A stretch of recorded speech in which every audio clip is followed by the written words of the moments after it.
On a suddenly not so casual 7 point sharp Sunday, it is the show, the Shark, the Gun, the Odds Fellow. It is Championship Sunday. It is Sunday, January 29th, 2023. The energy is building. I am hyped for, in my opinion, what is the biggest Sunday of professional football in the calendar year. It is going down indisputably, unequivocally, irrevocably, and impossibly. Guns picks. What's going on this morning, my brother?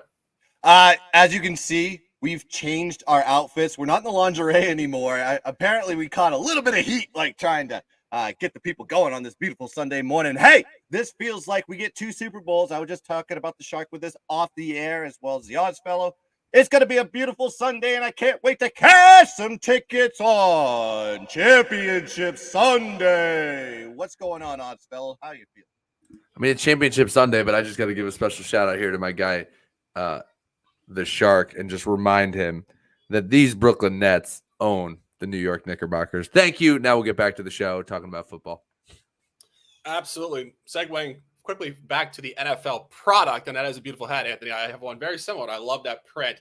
But nonetheless, we are going straight to Philly, Lincoln Financial Field on a suddenly not so casual, sharp 7-point championship Sunday. San Francisco 49ers coming across the country. They've been here for a few days, going into Lincoln Financial Field, the most hostile environment in professional football, in my opinion. This game will be one for the ages, potentially a defensive battle, and really a two-way game. Guns picks, opening the broadcast with an official play, and I have a counterpoint, and we will discuss.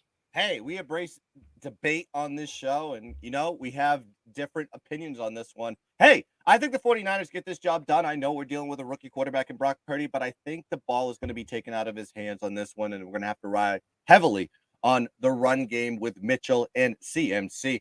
Actually, look what Philly did to the Giants. We said what they were going to actually do in the divisional round. 6.1 yards per carry last week versus the Giants. But what they did is they just exposed the worst rush defense in the league in terms of DVOA.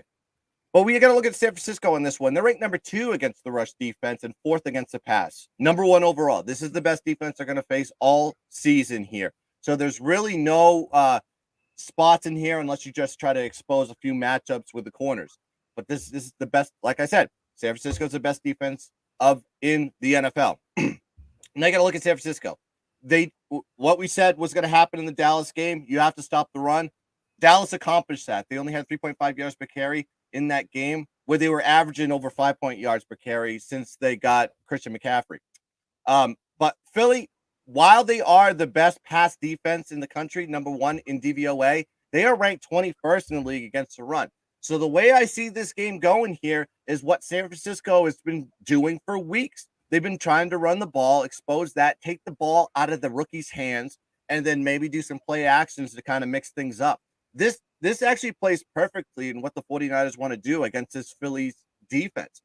San Francisco's offense is also ranked well, second in pass, 13 in the rush, but you got to understand that they didn't have CMC all year. But Philly's offense ranked in DVOA, 7th in passing, number 1 in rushing. But they're facing a very stout rushing defense with the San Francisco 49ers. So take that with a grain of salt here. So I actually looked at a couple of games here. I want to see sample sizes of what Philly does as far as game planning is concerned. So I took the best rush defense in the league. If you don't know, the best rush defense in the league this year is actually the Tennessee Titans. The Tennessee Titans were the number 1 rush defense. So when Philly faced them in December, they actually held Philly to 67 yards of total rushing, 2.8 yards per carry. However, you're also facing a Tennessee defense that was 28th in the league. And so what did the Eagles want to do? They passed the ball a ton. They put up 386 yards passing with Hurts and won the game 5-10.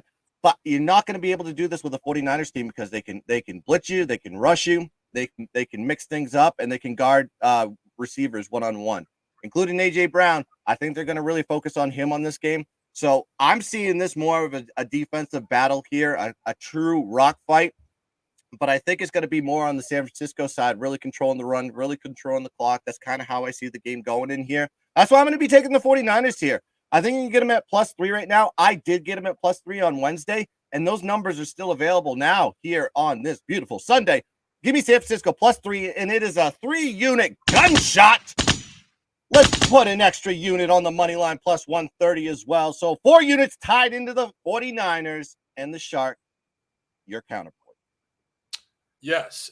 I'm not financially going 4 units. We're going 1 unit, and we are going 4 words. Bang, bang, bird, gang. Stand the hell up in Philadelphia today. Guns Picks makes some very authentic, great points. I love that cross-reference point with the Tennessee game, but I do think zooming out a little bit further than just the DVOA statistics, I really go through this psychologically, and there's a lot of angles for me here. And the first thing when I looked at this game to handicap, I was really just zoomed out, and I get so zoomed into handicapping and professional sports doing this almost every single day, about 24 hours, I swear. But I said to myself, wow, Trey Lance was the starting quarterback for this team in week 1 at Chicago.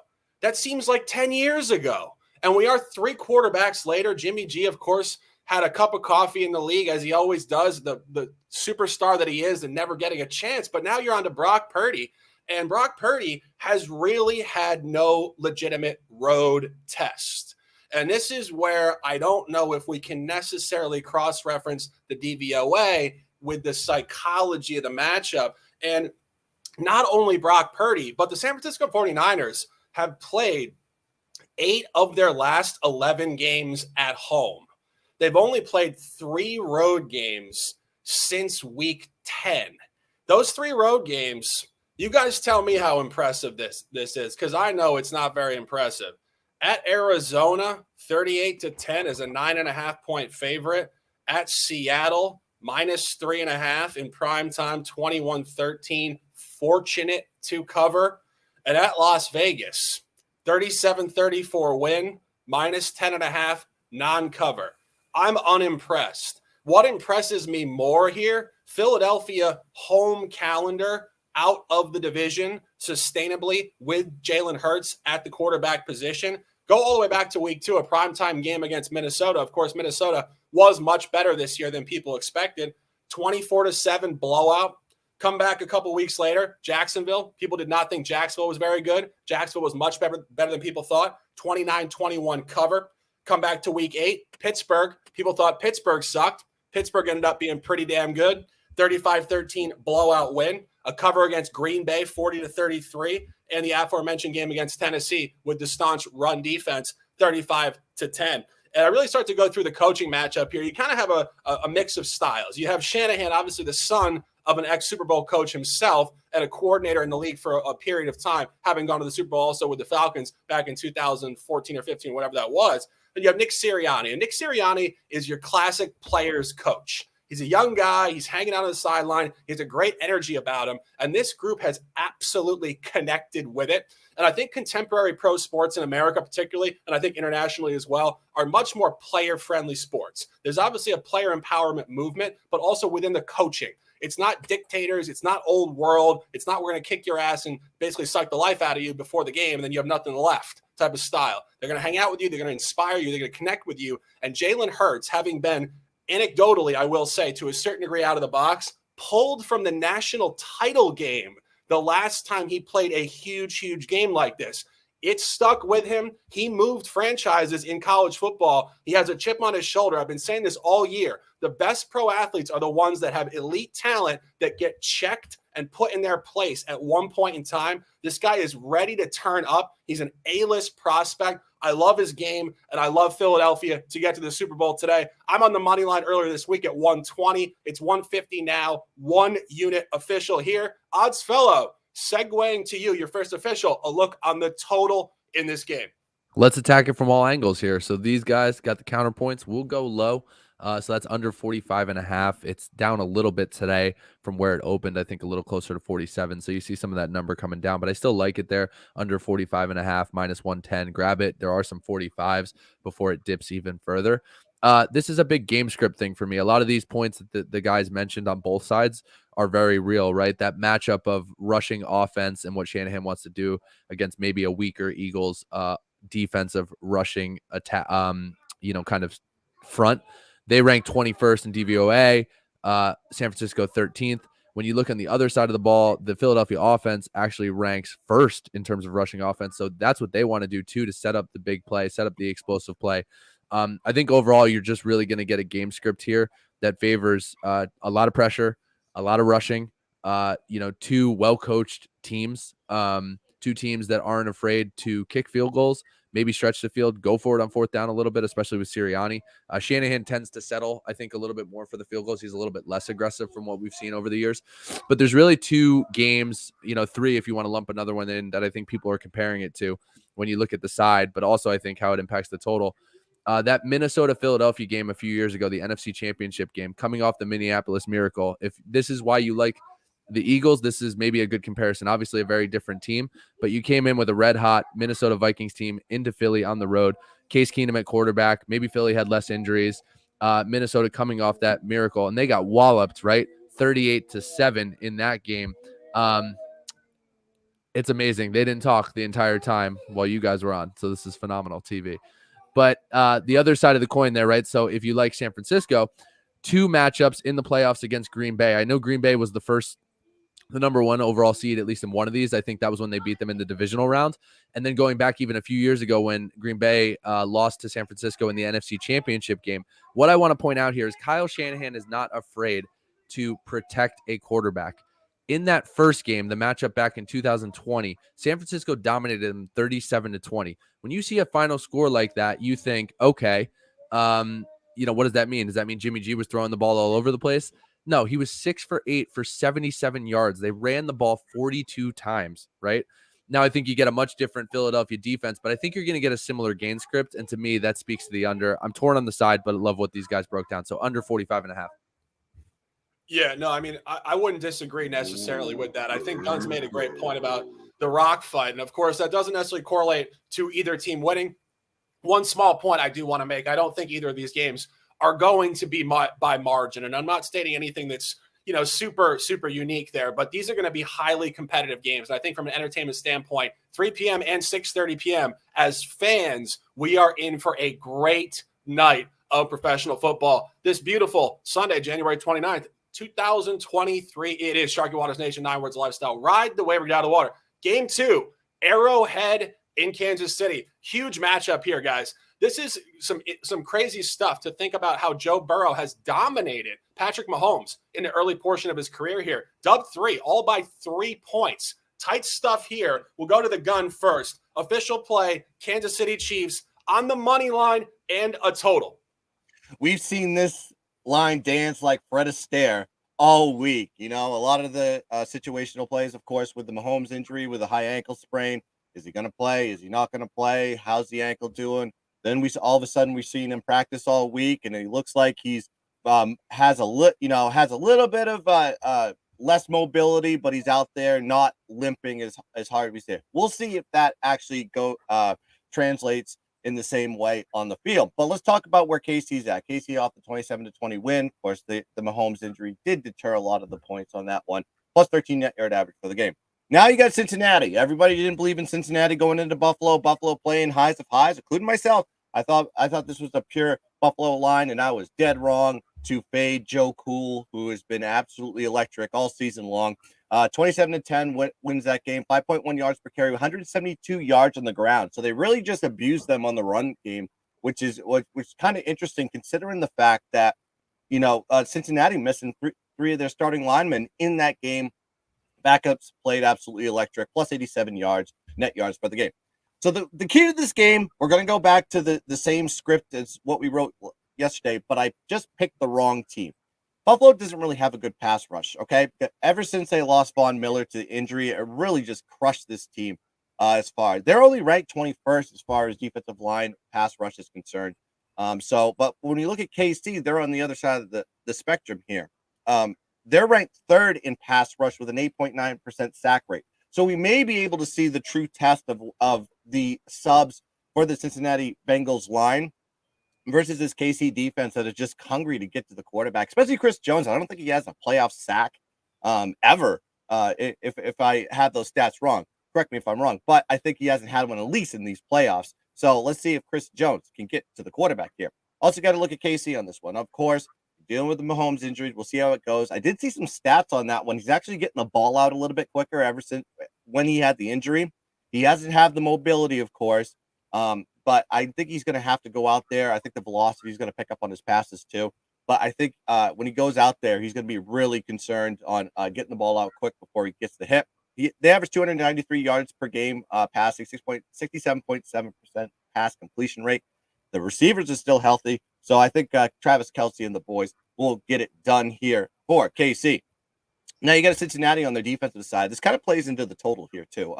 They're actually not a bad defense. They're kind of just bend not break, but they actually get the job done. They're ranked 12th in DVOA versus the pass, 14th versus the run.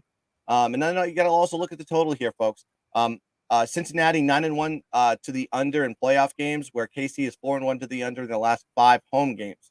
The first matchup these two teams met, it was 27-24 in Cincinnati, 2.5-point dogs, home dogs. Cincinnati was. Now you see the line here sitting at -1.5, so it's really sharp on that one. But when you look at the total in that game, it was 53 points. Now it's sitting at 48.5. Okay, it did drop to 46, but that was more for the injury concern. Now you have two starting quarterbacks. You have the line where it was really sitting when it opened. So you're getting it in the perfect spot here. I think the under is the take on this one. So I'm going to be going with KC money line at home in the home of the Chiefs. Under 48.5, 1.5 unit play as well. The odds fellow. Oh Alignment. yeah. I believe. Full alignment. Gregory Brewer, shout out, said everyone taking the bait, taking the Chiefs. That's right. Hook, line, and sinker, baby. But there's a reason. Look, super tight matchups. Obviously, all respect to Burrow and the Bengals and what they've been able to accomplish the last 2 years, especially as banged up as they are. I think what Guns mentioned on the offensive line, I do think maybe that rears its ugly head today. We talked about this a little bit during Dad Bods. So Buffalo, from a pass rush win rate, this is an ESPN stat, was ranked 11th at 43%, KC 41% at 15th. So nothing to write home about there, right? But I think that Buffalo number is skewed a little bit towards the early season Von Miller days. And if you look at what happened when his injury happened, Buffalo dropped way down on that list. I think from a pressure rate standpoint, not that pass rush win rate stat, they dropped to like 24th from, I think, 7th or 10th in the league. So a big drop off there. I think the snow actually played into that a little bit. We talked about it briefly on last week's show. Snow and that type of, tundra actually helps the offense a little bit more because they know the snap count, they know the play versus the defense trying to slide and run around. Now, I don't know that for a fact, right? These are just theories and things we see and look for. So I do think the offensive line stuff falls apart a little bit, which should play into KC overall. And the other side of the coin, which I think is really important, if you want to stay on that same stat, the pass block win rate stats, KC is 75%. That's first in the league. Cincinnati is 50% at 30th in the league for what that offensive lines will do. The offensive line for KC, that stat, that improved. The money they put into it, the draft picks they put into it matter. Because in a game where ultimately you do want Mahomes to have more pocket mobility, I think ultimately he won't look to run as much. He won't be able to, maybe. He might not look to hold the ball. He might not look to go deep.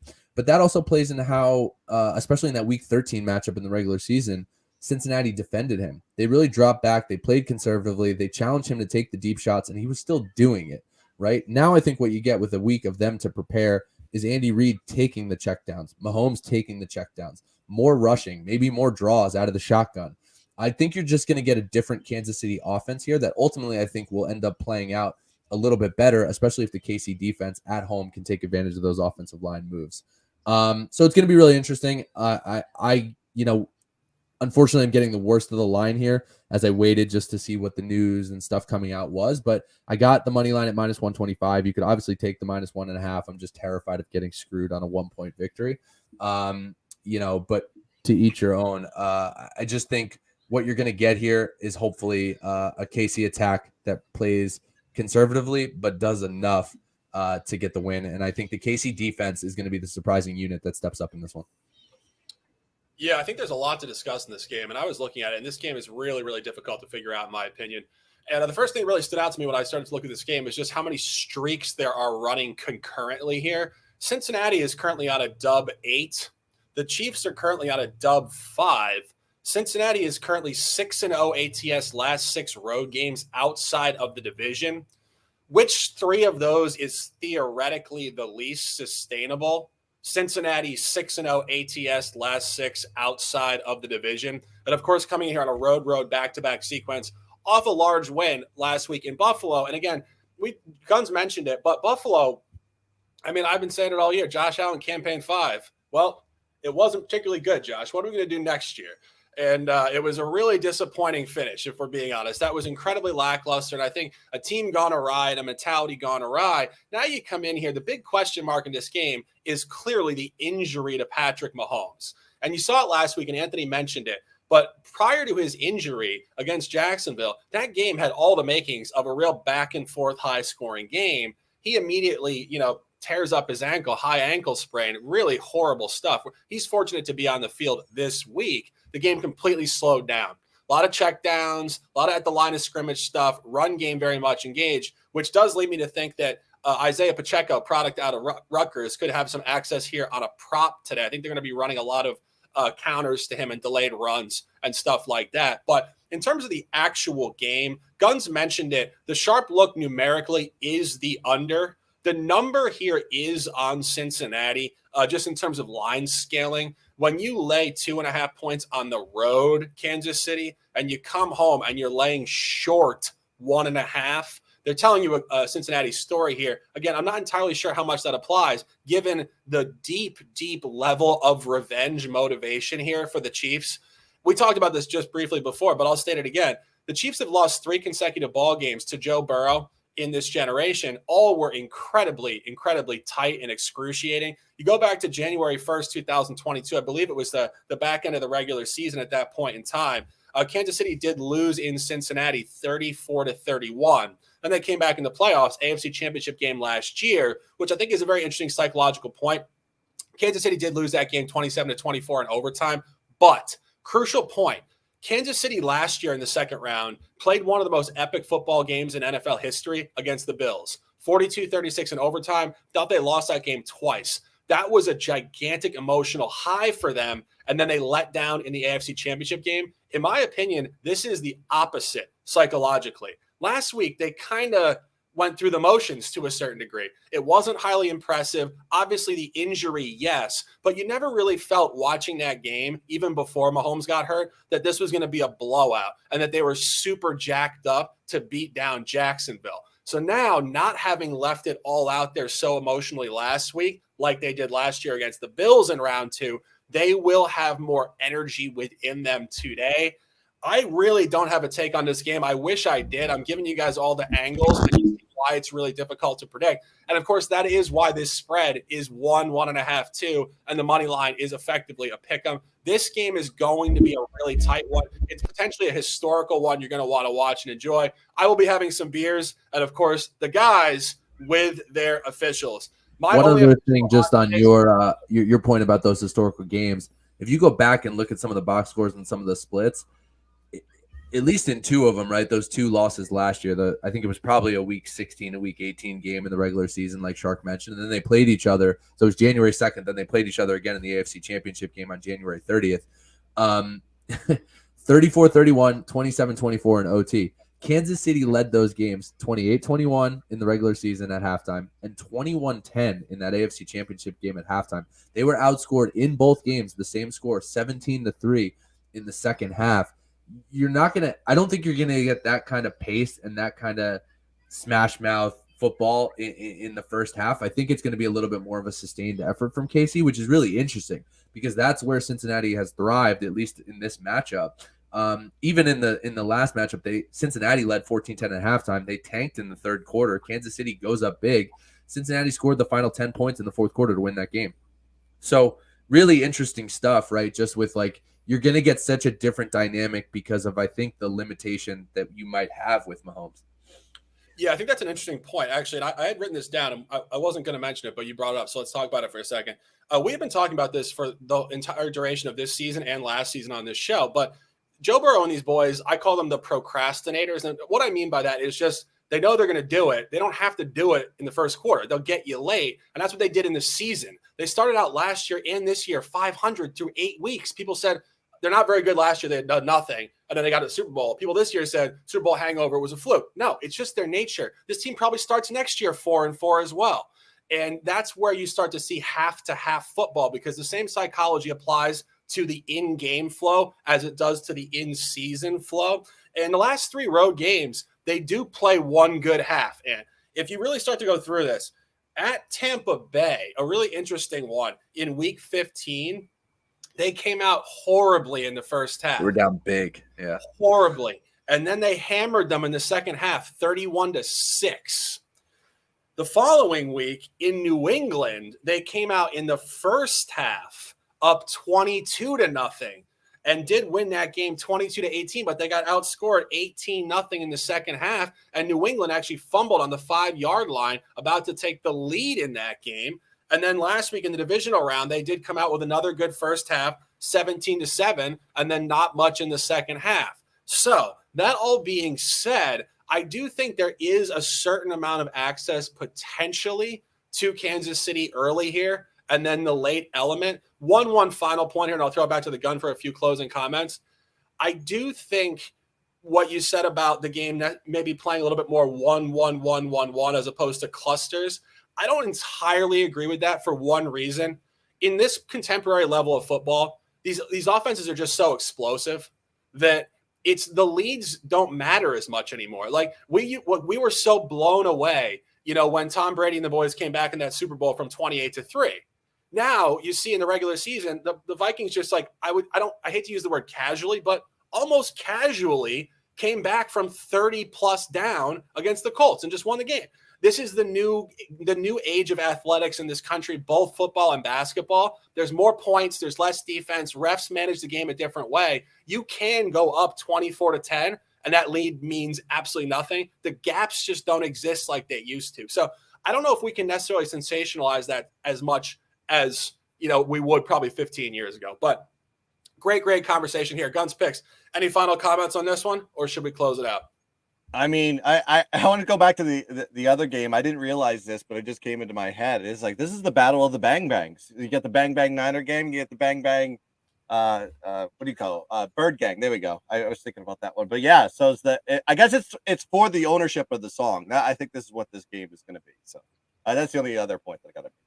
Yeah, absolutely. And 28 and a half minutes in the books here on a suddenly not so casual, sharp 7-point championship Sunday. Thank you guys so much for tuning into our broadcast. I say it every week. You got thousands of shows, thousands of angles. We try to bring you the best hype, analysis, top picks, and entertainment in the process. And of course, the conversation is very real. We appreciate you guys in the chat, both on Twitter and YouTube, for interacting, sending all the positive vibes to everybody who interacts with us. I have one top play, Philadelphia. I said I got it early this week, which I did. It was a cheaper price, but we're at 150 now. I'm playing one unit, not going nuts. Just enjoy the game. I do think they get there. Guns Picks disagrees completely, and that's a beautiful thing about this broadcast. We can disagree, and it's all love and respect. San Francisco plus 2.5. Guns also. Kansas City minus 110, 125 now. And the Cincinnati, Kansas City under 48.5. Odds fellow under in the first game, 45.5. And Kansas City minus 125 money line. Guns Picks, a pleasure. Odds fellow, a pleasure. Close them out, Guns, and let's dominate. Man, we had over 70 of you beautiful bastards watching us live on YouTube, and another 60 to 70 on Twitter. And if you haven't yet, please like and subscribe to the channel and hit the bell so you can see all the live content that will come from this channel. Big things coming here, folks. We're going to have a lot of content coming out of there, so you want to be a part of that. So join up today if you don't already. So, but please, we only have 3 games left in the NFL season and the football season for that matter before we start getting to the XFL and USFL if you're into that stuff. But just enjoy the games. Let's cash some tickets, everybody. And as always, let's keep dancing.